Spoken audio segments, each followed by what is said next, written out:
ఏలియాను దేవాది దేవుడు అగ్ని రథములు అగ్ని గుర్రముల మీద సుడిగాలి చేత పరలోకములకు తీసుకొని పోయేటటువంటి సమయం వచ్చింది. ఆ సమయం వచ్చినప్పుడు ప్రియులారా తన దగ్గర ఉన్నటువంటి శిష్యుడు ఎలీషాతో మాట్లాడుతున్నాడు. ఏలియా ఏమనంటే, ఎలీషా దేవుడు నన్ను ఇదిగో గిల్గాల్ నుండి బేతేలుకు రమ్మంటున్నాడు, నేను వెళ్తాను, నీవు ఇక్కడే ఉండు అని ఏలియా చెప్తాను. ఎలీషా అంటున్నాడు, యెహోవా జీవముతోడు నీ జీవముతోడు నేను నిన్ను విడువనని చెప్పగా వారిద్దరు బేతేలుకు ప్రయాణమైపోయి ఎలీషా అంటున్నాడు, యెహోవా జీవముతోడు నీ జీవముతోడు నేనైతే నిన్ను వదిలిపెట్టాను, నేను నీ వెంటనే వస్తాను అని ఎలీషా అంటున్నాడు. దేవుని మాట్లాడుతున్నారా? ఈ ఏలియా ఎలీషాల యొక్క ప్రయాణం లోపల ఐదు ప్రాముఖ్యమైనటువంటి సత్యాలు ఉన్నాయి. ఒక్కొక్క విషయాన్ని మనం ధ్యానం చేసుకుందాం. మొదటిగా వారి ప్రయాణం లోపల మొదటిగా వారు గిల్గాలుకు పోతారు. రెండవదిగా వారి ప్రయాణం లోపల వారు బేతేలుకు పోతారు. ప్రియులారా, మూడవదిగా వారి ప్రయాణం లోపల వారు ఎరుకోకు పోతారు. నాలుగవదిగా వారి ప్రయాణం లోపల యోర్దానుకు పోతారు. ఐదవదిగా ప్రవక్తల శిష్యులను దాటుకుంటూ పోతారు. ఇప్పుడు ఏలియా ఎలీషా ఇద్దరు కూడా ప్రయాణం చేస్తున్నారు. ఏలియా ఉన్న స్థలంకి వెళ్ళి ప్రయాణం చేసి దేవుడు రమ్మన్న స్థలాన్ని తగ్గిపోవాలి వెళ్తూ ఉన్నారు. మొదటిగా వారు ఏడికి వచ్చినట్టే గిల్గాలుకు వచ్చింది. హల్లెలూయా. ఏడికి వచ్చినారు గిల్గాల్ అనండి, గిల్గాల్. హల్లెలూయా, హల్లెలూయా. వారు మొదటగా ఏడికి వచ్చినట్టే గిల్గాల్ గిల్గాల్ అని ప్రాంతానికి వచ్చారు. పిల్లరా, గిల్గాల్ అంటే ఏమని అర్థం అంటే దొర్లింపబడడం. హల్లెలూయా. గిల్గాల్ అంటే దొర్లింపబడడం అని. హల్లెలూయా, హల్లెలూయా. ఐగుప్తు దేశంలోకి వెళ్ళి బయటకు వచ్చినటువంటి ఇశ్రాయేలీయులందరూ కూడా ఎర్ర సముద్రంలో దాటి ప్రయాణం చేసి పిల్లరా యోర్దాను నదిని దాటిన ప్రతి ఒక్కరు కూడా ఇశ్రాయేలీయులు మీరు సున్నతి పొందాలి అని దేవాది దేవుడు, ఇశ్రాయేలులో ఉన్న ప్రతి మగ పురుషుడు సున్నతి పొందాలి అని దేవాది దేవుడు చెప్పాడు. ఎక్కడ చెప్పాడు ఈ మాట అంటే వారు గిల్గాలుకు వచ్చినప్పుడు చెప్పాడు. హల్లెలూయా. గిల్గాల్ అంటే దొర్లింపబడడం. దేవుని సంగ మాత్రం కదా, ఎట్లా దొర్లింపబడము? పాపాలన్నిటినీ దొర్లించి తీసేయడం. కనుక వాళ్ళు గిల్గాలుకు వచ్చినప్పుడు సున్నతి పొందారు. ఈ రోజు మారు మనసు పొందిన ప్రతి విశ్వాసి ఏం చేయబడాలి అంటే దొర్లించబడాలి. మారు మనసు పొందినటువంటి ప్రతి విశ్వాసి కూడా ఏం కావాలి? బాప్తిజం తీసుకున్నారు. ఎవరికి స్తోత్రం. హల్లెలూయా. ప్రియులారా, ఈ ఏలియా ఎలీషా ప్రయాణం లోపల మొదలు ఎక్కడికి వచ్చారు? గిల్గాలుకు వచ్చారు. గిల్గాలుకు రావడం అంటే ఏంటిది? దొర్లింపబడడం. దొర్లింపబడడం అంటే ఏంటిది? పాపాలు తీసివేయబడడం. హల్లెలూయా. కాబట్టి మారు మనసు పొందినటువంటి విశ్వాసం మొదలుగా ఏం కావాలి? బాప్తిజం తీసుకున్నారు. బాప్తిజం తీసుకున్నారంటే పాపాలు ఏం చేయబడాలి? తీసివేయబడాలి, దొర్లింపబడాలి. కనుక విశ్వాస జీవితంలో మొదలు ఎక్కడికి రావాలి? దొర్లింపడానికి రావాలి. హల్లెలూయా. అంటే గిల్గాలుకు రావాలి. గిల్గాలుకు రావాలి అంటే మొదటి విశ్వాస లోపల ఏం చేయబడాలి? పాపాలు తీసివేయబడాలి. పాపాలు తీసివేయబడాలంటే ఏం చేయాలి? బాప్తిజం పొందాలి. ఇది మొదటి మెట్టు. ఓకే. హల్లెలూయా. విశ్వాస జీవితంలో దేవుడితో సహవాసం కలిగి ఏలియా ఎలీషాను ప్రయాణం చేస్తున్నారు. ఈ రోజు ఏలియాను దేవుడు పరలోకానికి తీసుకొని పోతాడు. ఈ జీవిత కాలంలో ప్రయాణం చేస్తున్నటువంటి మనము ఒక రోజు ఈ జీవితాన్ని వదిలిపెట్టాలి. వదిలిపెట్టిన తర్వాత దేవుడు మనల్ని పరలోకానికి తీసుకొని పోవాలంటే మొదలు పెట్టడానికి రావాలి, గిల్గాలుకు రావాలి. గిల్గాలుకు రావాలంటే బాప్తిజంకు రావాలి. అది మొదటి పెట్టు. హల్లెలూయా, హల్లెలూయా. పిల్లరా, మొదటి మెట్టు మీద మనం నిలబడాలి. ఇంకా మన జీవితంలో మొదటి పెట్టే రాకపోతే కంపల్సరీ రావాలి. ఐగుప్తు దేశంలోకి వెళ్ళి వచ్చినటువంటి ప్రతి ఇశ్రాయేలీయులు ఎప్పుడైతే గిల్గాలుకు వచ్చేసారో, ఎప్పుడైతే యోర్దాను నదిని పిల్లరా దాటి గిల్గాలుకు వచ్చేసారో, వచ్చిన వెంటనే ఏం చేయమన్నాడు? సున్నతి పొందమన్నాడు. అంటే మీ పాపాలన్నీ తొలగించబడాలి. ఐగుప్తు దేశంలో ఉన్నటువంటి పాపాలు ఆ దేశంలో విడిచిపెట్టి బయటకు వచ్చిన కనుక మీ పాపాలన్నీ కూడా అన్ని తీసివేయబడాలి అని సున్నతి పొందమన్నాడు. ఈ రోజు ప్రతి విశ్వాసి కూడా ఆ దేవాది దేవుని వాక్యం ఏమని సెలవిస్తుందంటే ప్రతి విశ్వాసి కూడా పిల్లరా గిల్గాలు అనుభవంలోనికి రావాలి. మారు మనసు పొందిన ప్రతి విశ్వాసి బాప్తిజం పొందాలి. అది మొదటి మెట్టు. సరే, గిల్గాలుకు వచ్చారు. గిల్గాల్లోకి వచ్చిన తర్వాత పిల్లరా ఈ రాజుల గ్రంథము 2వ అధ్యాయం 2వ వచనంలో చూస్తే ఏలియా యెహోవా నన్ను బేతేలునకు పొమ్మని సెలవిస్తున్నాడు. గిల్గాల్ అయిపోయింది. హల్లెలూయా. అంటే విశ్వాసి మానసు పొందాడు, బాప్తిజం తీసుకున్నాడు. బాప్తిజం తీసుకున్న తర్వాత ఏం కావాలి? దొర్లించబడిన తర్వాత ఏడిపోవాలి. ఇప్పుడు దేవుడు చెప్తా ఉన్నాడు ఏలియాను బేతేలుకు రమ్మన్నాడు. గిల్గాల్ అయిపోయింది, ఎడికి రమ్మన్నాడు? బేతేలుకు రమ్మన్నాడు. బేతేలు అంటే ఏంటిది? బేతేలు అంటే దేవుని మందిరం. హల్లెలూయా. హల్లెలూయా. మారు మనసు పొంది బాప్తిజం పొందిన ప్రతి విశ్వాసి ఏడిపోవాలి? బేతేలుకు పోవాలి. అంటే ఏడిపోవాలి? దేవుని మందిరానికి పోవాలి. హల్లెలూయా. హల్లెలూయా. మారు మనసు పొంది పాప క్షమాపణ పొందినటువంటి ప్రతి విశ్వాసి ఏడిపోవాలి? బేతేలుకు పోవాలి. అనగా దేవుని మందిరానికి పోవాలి. దేవుడు చెప్తూ ఉన్నాడు ఏలియాను, ఏలియా ఈ రోజు నేను నిన్ను పరలోకానికి తీసుకొని పోతున్నా. కాబట్టి నీ ప్రయాణం ఎట్లా కొనసాగాలి? గిల్గాల్కి రావాలి. మొదటి మారు మనసు పొందాలి. మారు మనసు పొంది పాప క్షమాపణ బాప్తిజం తీసుకున్నాలి. అంటే మొదటి పెట్టు. రెండవ పెట్టు ఏంటిది? బాప్తిజం తీసుకున్నటువంటి నీవు దేవుని మందిరానికి రావాలి. దేవుని మందిరంలో ఎవరు ఉంటారు? దేవుడు ఉంటాడు. అనగా ఈ బేతేలు అనుభవం ఏంటంటే పిల్లరా మారు మనసు పొంది ప్రతి విశ్వాసి గిల్గాల్కి రావాలి. గిల్గాల్కి రావడం అంటే బాప్తిజం పొందాలి. బాప్తిజం పొందిన ప్రతి విశ్వాసి బేతేలుకు రావాలి. బేతేలుకు రావడం అంటే దేవుని మందిరానికి రావాలి. హల్లెలూయా. హల్లెలూయా. దేవుని సంగమా దేవుళ్ళారా చూడండి, పరలోకానికి వెళ్ళాలంటే ఒక్కొక్క అనుభవం, ఒక్కొక్క మెట్టు. మొదటి మెట్టు గిల్గాల్ అంటే దొర్లించబడాలి, పాపాలు పోవాలి. రెండో మెట్టు ఏంటిది? దేవుని మందిరానికి రావాలి. గిల్గాల్కి వచ్చి పాపాలు ఒప్పుకున్న నీవు, మారు మనసు పొందిన నీవు, బాప్తిజం పొందిన నీవు ఏం చేయాలి? నీవు దేవుని మందిరానికి రావాలి. అనగా బేతేలునకు రావాలి. దేవుని సంగమా ఉన్నారా? ప్రతి విశ్వాస జీవితం లోపల ఈ బేతేలు అనుభవం కలిగి ఉండాలి. అంటే దేవుని మందిరమునకు రావాల్సిన అనుభవం కలిగి ఉండాలి. ఇక మూడో విషయం దగ్గరికి వెళ్దాం.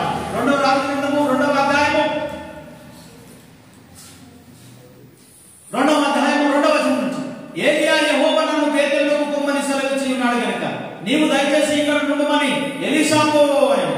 ఎలీషా యెహోవా జీవంతోడు నీ జీవంతోడు నేను నిన్ను విడువనని చెప్పగా వారిద్దరును బేతేలునకు ప్రయాణం చేసింది. 3వ వచనం చదివితే బేతేలులో ఉన్న ప్రవక్తల శిష్యులు ఎలీషా యొద్దకు వచ్చి నేడు యెహోవా నీ యొద్ద నుండి నీ గురువును పరమునకు తీసుకొని పోవునని నీవెరుగుదువా అని ఎలీషాను అడగగా అతడు నేనెరుగుదును, మీరు ఊరకుండుడి అనెను.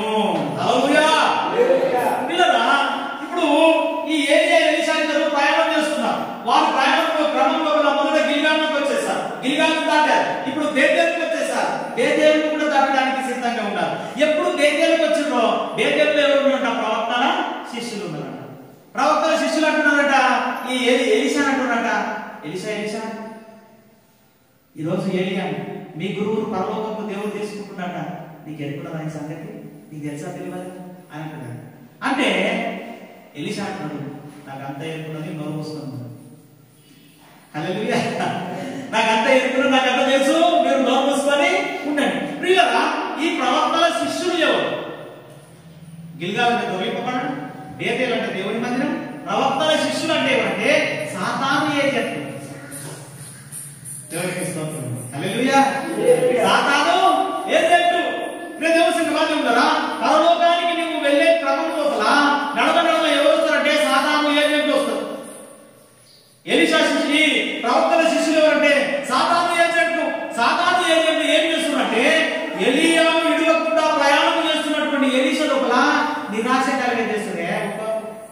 నీ గురువు పోతాడంట, నీ పరిస్థితి అయిపోయాయి, నేను ఇంకా నిలిచిపెట్టిపోతాడట అని ఎలీషా లోపల ఏం చేస్తుంది? వీళ్ళు నిరాశ కలిగజేస్తాడు. సాధారణ మనల్ని ఎప్పటికి కూడా ఏం చేస్తాడు? ఏ పంట ఏమన్నా ఇప్పటికి నేను ఓకే రోజు అని ఆలోచన. దేవుని మార్గం కదా నిన్నెప్పుడు కూడా దేవుని విషయంలో, దేవుని రాజ్య విషయంలో నిన్ను సాధారణుడు నిన్ను ముంగడికి నెట్టే ప్రయత్నం చేయండి. వారి ఏజెంట్లు ఎవరు అంటే నీ చుట్టుపక్కల ఉన్నోళ్ళు కావచ్చు, లేకపోతే నీ మనసే కావచ్చు. అంటే సాధారణ ఏం చేసినట్టే నిన్ను నిరాశపరుస్తాడు. పరలోకానికి వెళ్ళే క్రమంలో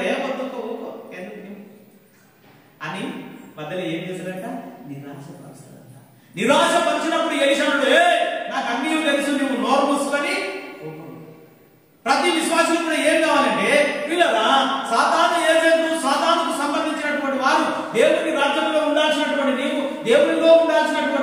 నిరాశపరిచి నిస్పృహపరిచి పిల్లరా నిన్ను ముందటికి కొనసాగకుండా చేసేటటువంటి సమయంలో నువ్వేం చేయాలంటే సాతాను నోరును నీవు మోయించాలి.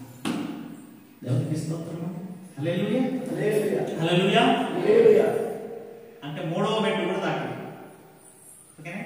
ప్రతి విశ్వాసి జీవితం లోపల మొదటి మెట్టు గిల్గాలు దాటాలి, రెండవ మెట్టు బేతేలు దాటాలి, మూడవ మెట్టు సాతాను ఏజెంట్లను దాటాలి.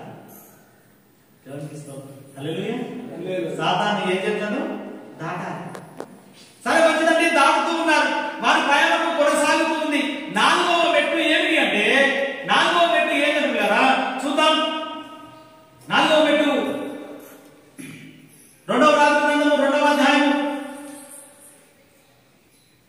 4వ అధ్యాయం సారీ 4వ వచనం. 2వ రాజుల గ్రంథము 2వ అధ్యాయం 4వ వచనం. ఇప్పుడు చూద్దాం. పిమ్మట ఎలీషా యెహోవా నన్ను యెరికోకు పొమ్మని సెలవిచ్చుచున్నాడు గనుక నీవు దయచేసి ఇక్కడ ఉండుమని ఎలీషాతో అనగా అతడు యెహోవా జీవంతోడు నీ జీవంతోడు నేను నిన్ను విడువనను గనుక వారిద్దరూ యెరికోకు ప్రయాణమైపోయి. దేవునికి స్తోత్రం. హల్లెలూయా. చూడండి, మొదటిది గిల్గాల్ అంటే దొంగిలింపబడడం, రెండోది బేతేలు అంటే దేవుని మందిరం, మూడోది ప్రవక్తల శిష్యులు, వాళ్ళెవరు సాతాను ఏజెంట్లు, సాతాను పనులు, నిరాశపరచటోళ్ళు. నాలుగోది ఏంటంట, నాలుగోది ఏడిపోవాలి, వీళ్ళు ఏడిపోవాలంట యెరికోకు పోవాలంట. దేవునికి స్తోత్రం. హల్లెలూయా హల్లెలూయా. నాలుగోది ఏడిపోవాలి, వీళ్ళు యెరికోకు పోవాలి. యెరికో అంటే ఏంటో తెలుసా? యెరికో అంటే పిల్లరా, యెరికో పాపపు పట్టణం. యెరికో అంటే పాపపు పట్టణం. ఏమేం పాపం ఉంటుంది చూద్దామా? ఏమేం పాపం ఉంటుంది చూద్దామా? యెరికోలో పక్కలాట ఆడతారు, మీరు ఆడతారా? పాపంలో ఉంది. జూదం ఆడతారు యెరికోలో. మనం అది ఒక పాపపు పట్టణము, అక్కడ హత్యలు చేస్తారు. అది ఒక పాపపు పట్టణము, అక్కడ మానభంగాలు చేస్తారు. అది ఒక పాపపు పట్టణం. అది దొంగతనాలు చేస్తారు, అదొక పాపపు పట్టణం. యెరికో అంటే పాపపు పట్టణం లేదా? అక్కడ వ్యభిచారాలు ఉంటాయి, అక్కడ అవమానాలు ఉంటాయి, అక్కడ మోసాలు ఉంటాయి, అక్కడ అన్య ఆచారాలు ఉంటాయి, అన్య పద్ధతులు ఉంటాయి, లేని కల్పించుకొని చేసేటోళ్ళు ఉంటారు. అంటే అది పాపపు పట్టణం. దీని ప్రయాణం ఎట్లా వస్తుంది? ఏరియా పరలోకానికి పోయేటప్పుడు ఎట్లా ఉంది వారి ప్రయాణం? మొదటిగా వాళ్ళు గిల్గాలుకి వచ్చారు, రెండోదిగా వాళ్ళు బేతేలుకి వచ్చారు, మూడోదిగా ప్రవక్తల శిష్యులు అనగా సాతాను ఏజెంట్ల దగ్గరికి వచ్చారు, నాలుగోదిగా ఏడికి వచ్చారంటే పాపపు పట్టణానికి వచ్చారు. పాపపు పట్టణంకు వచ్చినప్పుడు దేవుని సన్మానం ద్వారా ఆ పాపము నిన్ను ఆకర్షిస్తుంటారు. ఆ పాపపు పట్టణం నిన్ను ఏం చేస్తారంటే ఆ పాపపు పట్టణం నిన్ను ప్రోత్సహిస్తారు. ఈరోజు నేను పాపపు స్థితి లోపల, పాపపు ప్రపంచం లోపల జీవిస్తున్నాను. దేవుని సన్మానం ద్వారా ఈ ఎలీషా ఇద్దరు కూడా ఏలియా పరలోకంలోకి ఎక్కాలంటే యెరికోను కూడా దాటాలి. యెరికోను దాటినోడే పరలోకానికి, అంటే పాపమును అంటకుండా బయటికి దాటినోడే పరలోకానికి. ప్రతి విశ్వాసి జీవితంలో ఎన్నో పెట్టింది? నాలుగో మెట్టు. నాలుగో పెట్టింది పాపము లోకములో పాపము అంటకుండా ప్రయాణం చేయాలి. అందుకే అపోస్తలుడైనటువంటి పౌలు వీళ్ళరా అద్భుతమైనటువంటి మాట చెప్తాడు. ఎక్కడ? 2వ కొరింథీయులకు రాసిన పత్రిక 6వ అధ్యాయం 14వ వచనము. 2వ కొరింథీయులకు రాసిన పత్రిక 6వ అధ్యాయం 14వ వచనంలో అపోస్తలుడు పౌలు చెప్తా ఉన్నాడు. ఆ మాటలు చూద్దాం. మీరు అవిశ్వాసులతో జోడుగా ఉండకండి. పాపం అంటకుండా ఉండాలంటే హల్లెలూయా. ఎవరితో సావాల్సిందే? ఎవరితో జోడుగా ఉండాలి? అందుకే పౌలుడు ఈ లోకంలో ఉన్నటువంటి పాపము నీకు అంటకుండా ఉండాలంటే మీరు అవిశ్వాసులతో జోడుగా ఉండకూడదు. యెరికోలో ఉన్నటువంటి నీవు పాపము అంటకుండా జీవించాలంటే విశ్వాసులతో సహవాసం చేయాలి, దేవుడు నమ్ముకున్న బిడ్డలతో కలిసి ఉండాలి. అందుకంటే మీరు అవిశ్వాసులతో జోడుగా ఉండకండి. నీతికి దుర్నీతికి ఏం సంగతి? నీ నీతి మంత్రం అయితే దుర్నీతితో నివేదికుంటాము. ఇంకా వెలుగునకు చీకటికి ఏమి పట్టు? క్రీస్తునకు బెలియాలతో ఏమి సంబంధము? దైవపు దేవునికి ఏమి సంబంధము? నువ్వు అతను ఎట్లా కలిసి ఉంటావు? కలిసి ఉండడానికి వీల్లేదు. అవిశ్వాసితో విశ్వాసికి పాలు ఎక్కడిది? దేవునికి స్తోత్ర. హల్లెలూయా. ఓకేనండి. యెరికోలు అన్ని మంచిగా ఉంటాయా? మంచిగా ఉంటాయా? అన్ని పాపాలు. హల్లెలూయా. కాబట్టి ఇన్ని పాపాలలో ప్రయాణం చేస్తున్నటువంటి నీవు ఒక్క పాపమును అంటకుండా ఏం చేయలేదు, ఎరికోను కూడా దాటగలిగారు. ఎప్పుడు నీవు ఎరికోను దాటవో అప్పుడే పరలోకం, లేకపోతే పరలోకము లేదు. దేవునికి స్తోత్రం అండి. హల్లెలూయా హల్లెలూయా. ఓకేనండి. ఏలియా యాడిపోవాలి, ఈ రోజు యాడిపోవాలి, ఇంటికి పోవాలా, చేతికి పోవాలా, పరలోకం పోవాలా? పరలోకం పోవాలి. మనం కూడా ఈ జీవితం ముగిస్తే యాడిపోవాలి, పరలోకానికి పోవాలి. పరలోకానికి పోయేటప్పుడు సాక్షిగా వస్తున్నది, సరస్వతి రస్తం ఉన్నది. వీళ్ళరా మొదలు యాడికి రావాలి, గిల్గాల్కి రావాలి, అంటే పాపాలు తీసివేయాలి. ఎప్పుడు నువ్వు దేవుని మందిరానికి వస్తావో అక్కడ విశ్వాసం సహవాసం ఉంటుంది, దేవునితో సహవాసం ఉంటుంది, వాక్యం నేర్చుకుంటావు, బలపడతావు, పరలోకంకు వెళ్ళడానికి నీకు మార్గము సుగమం అవుతుంది. బేతేలుకు వచ్చినప్పుడు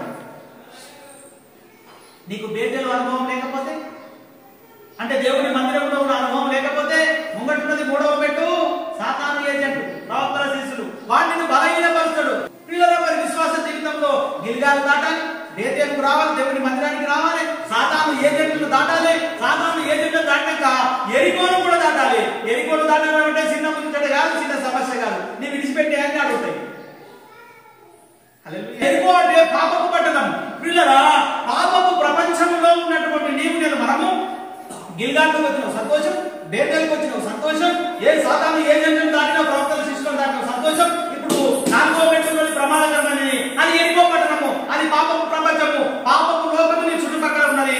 ఏ పాపము అంటకుండా ఒక క్రైస్తవుడిగా నిటారుగా నిలబడాలి. ఏలియా గొప్ప ప్రవక్త కనుక ఆయనను పద్దలాట ఆయనను బలహీనపరచలే, అక్కడ మోసాలు దొంగతనాలు ఆయనను బలహీనపరచలే, అక్కడ ఉన్న వ్యభిచారము ఆయనను బలహీనపరచలే. ఏమి అనకుండా ఆయన పాపము ప్రపంచమును కూడా దాటేశాడు, అనగా ఎరికోను కూడా దాటేశాడు. దేవుని సంగతి మానే ఉన్నారా? ఎరికో వచ్చిన తర్వాత చివరి అనుభవము ఇంకొక అనుభవం ఉన్నది. ఎరికో దాటిన తర్వాత విశ్వాస జీవితంలో ఎరికో అనుభవం దాటిన తర్వాత, అనగా పాపమును దాటిన తర్వాత చివరిగా ఉండదగినటువంటిది 2వ రాజుల గ్రంథము 2వ అధ్యాయము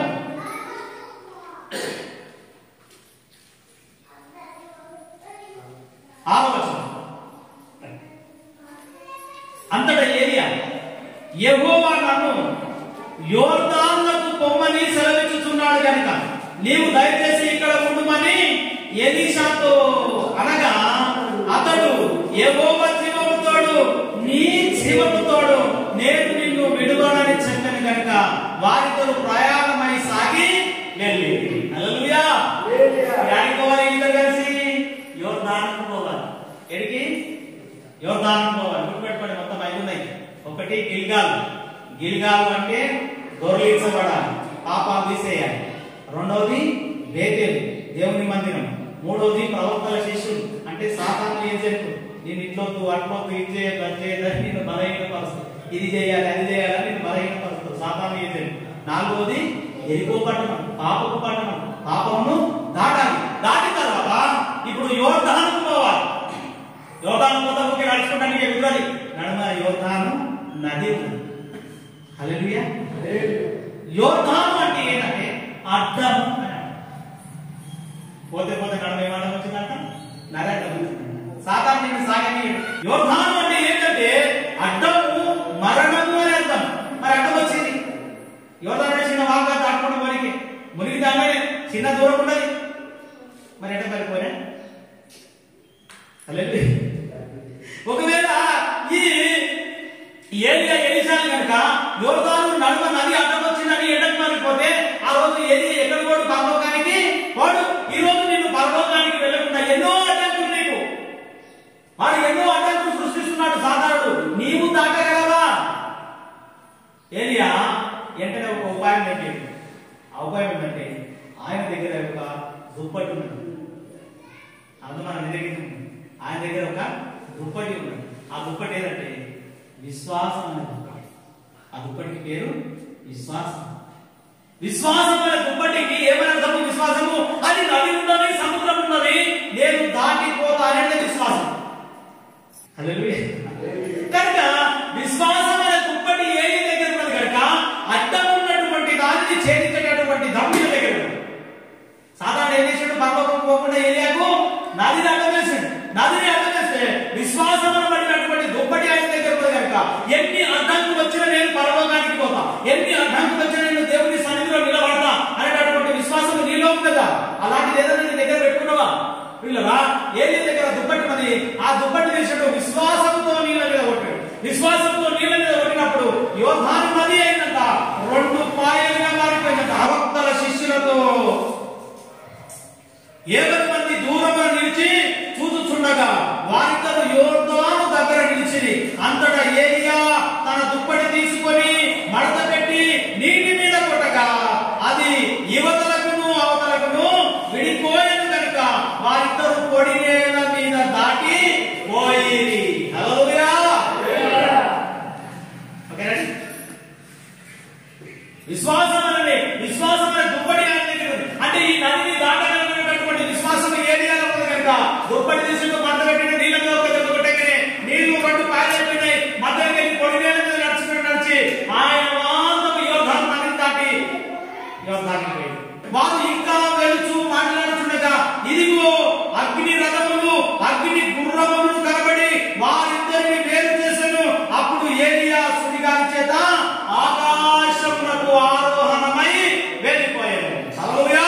5 మెట్లను ఎలీషా దాటగలిగింది కనుక ఆ ఎలీషాను దేవుడు వేరు చేసి వీళ్ళరా దేవుడు ఆయనను అగ్ని రథాలు అగ్ని గుర్రాలుగా తీసుకొని పోతుంటే ఎలీషాకు కళ్ళకు తేటగా కనబడుతుందట. ఎలీషా కళ్ళకు ఎప్పుడైతే తేటగా కనబడుతుందో దేవసేన దేవుడా ఎలీషా అడిగిన 2 అంతల ఆత్మ ఆయనకి వచ్చేస్తుంది. మనం అనుకుంటామా పరిశుద్ధాత్మ కాదు ఆయనకు 2 అంతల ఆత్మ వచ్చింది కనుక ఏలియా దేవుడు ఎక్కడని ఆ దుప్పటి తీసుకొని నీళ్ళ మీద కొట్టగానే ఆ 2 అంతల ఆత్మ ఈయనకు వచ్చింది కనుక నది 2 పాలైపోయింది. సుభాషిని ఆ నదిని దాటుకుంటే వెళ్ళిపోయింది. దేవసేన మా దేవుడు కదా చూడండి, ఒక విశ్వాస జీవితంలో ఈ 5 అనుభవాలను దాటితేనే మనం లేకపోతే నమ్మితేనే పాపం. హల్లెలూయా హల్లెలూయా హల్లెలూయా. మరి యోర్దాను నదిని దాటి ఈ 5 అనుభవాలు దాటితే నీకేమి లాభం అంటే 2 అంతల ఆత్మని అగ్ని రథములు అగ్ని గుర్రములు వచ్చి సుడిగాలి చేత ఏలియాను ఎప్పుడైతే దేవుడు తీసుకొని పోయాడో అలాగే దేవుడు నిన్ను తీసుకొని పోయే ఒక సమయము అనగా యేసుక్రీస్తు 2వ రాకడ. మరి యేసుక్రీస్తు 2వ రాకడ వచ్చినప్పుడు ఏలియాను పిలవగానే ఏలియా ఈరోజు నేను తీసుకుపోతే యేసు ప్రభు నేను వచ్చేస్తున్నాను. దేవుడు నిన్ను పిలిచినప్పుడు నీవు సిద్ధంగా ఉన్నావు.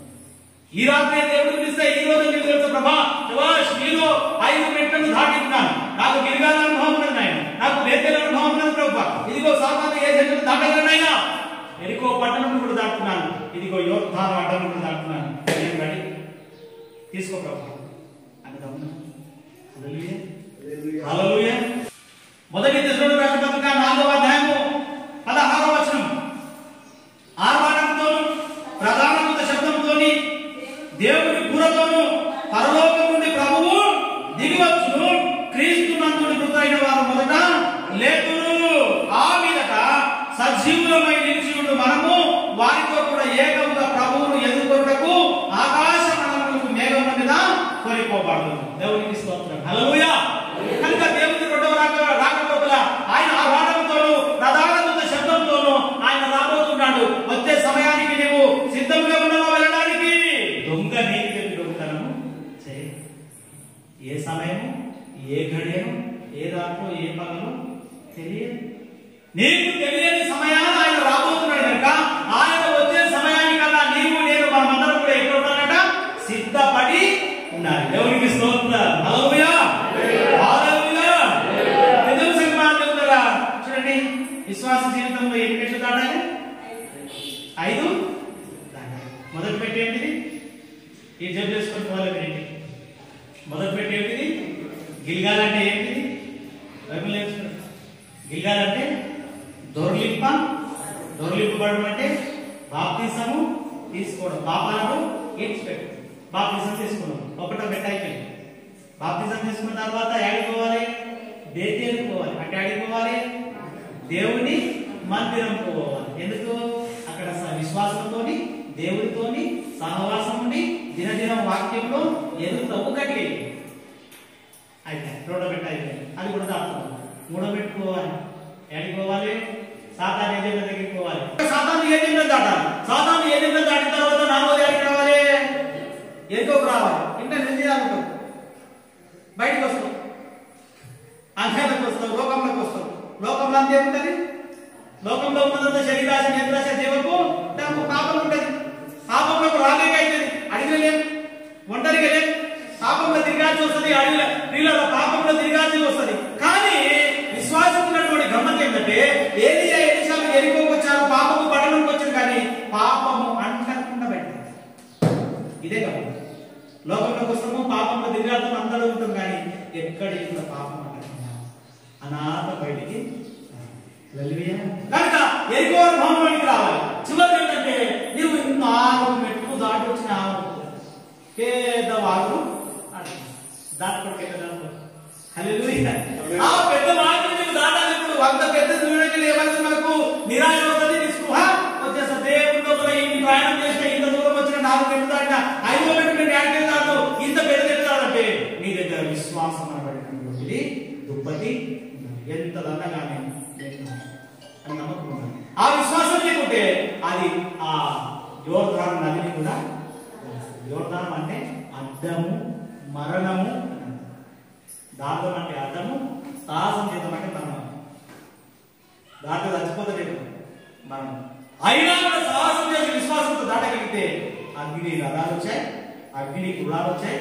ఏలియాను పర్వతానికి తీసుకొని ఒకసారి యేసుక్రీస్తు కూడా మన కోసము వస్తూ ఉన్నాడు. ఆయన వచ్చే కల్లా ఈ 5 కంప్లీట్ చేసి రెడీ. నేను యోర్దాను కూడా దాటిన తప్ప రైట్ ఈరోజు పోదామంటే పోదాం, వస్తున్నాను. ఈ మాట దేవుడు